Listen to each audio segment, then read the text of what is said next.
Before the wound, the wound. This is not a riddle. It is the most honest sentence ever written, and it will take everything from you. Not some things, everything. We assume, without ever questioning the assumption, that we are people who suffer.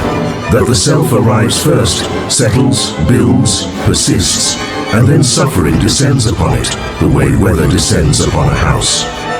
This is the founding lie. The most successful lie in human history, because without it, almost no one would get out of bed. The house was not built and then struck by the storm. The storm required a location, so a house was constructed, hastily, precisely to specification, and the storm moved in before the walls were dry. Call this PROTOPHATHOS, suffering that precedes the sufferer, not waiting for you in a corridor, not descending from above. Something far older and far more impersonal than that, a specific grade of anguish that could not manifest in the material world without a particular architecture to conduct it. So the architecture was built. You were built, not by God, not by accident, not by the blind collision of your parents, but by the suffering itself, which required your exact nervous system, your exact breaking point, your exact and nauseating capacity for this precise species of pain. You are not someone who hears the song. You are what the song tears open in order to become audible. This is the part that cannot be consoled, the part that therapy cannot reach, because therapy still believes in the patient. There is no version of you that existed before this.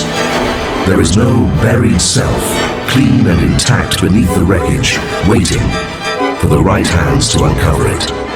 That story, the uncorrupted original, the true self that suffering invaded, is a narcotic.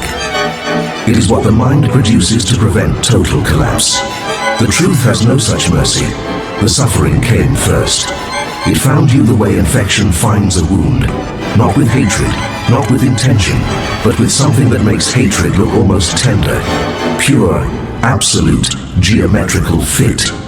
You were the correct shape, the mechanism engaged. Schopenhauer named suffering as the substance of life, but preserved the self as the one who endures it. He walked to the edge and stepped back. What he refused to write, what this text writes, without apology, is that the self was assembled by the suffering in order to give it form. You are not a person in pain. You are the minimum viable structure required for this pain to become a person at all. And when you die, the suffering will not die. It will not pause. It will not mark the occasion. You were never its subject. You were its instrument. And when an instrument is spent, the process continues without ceremony. The suffering will find the next correct shape. It has done this countless times. Your anguish is not unique. It is the most recent instantiation. The river does not love the canyon. It simply has never once stopped. And the canyon is not a place. It is what the river carved and left behind. You are not a person who was broken. You are the shape that this specific breaking needed in order to happen.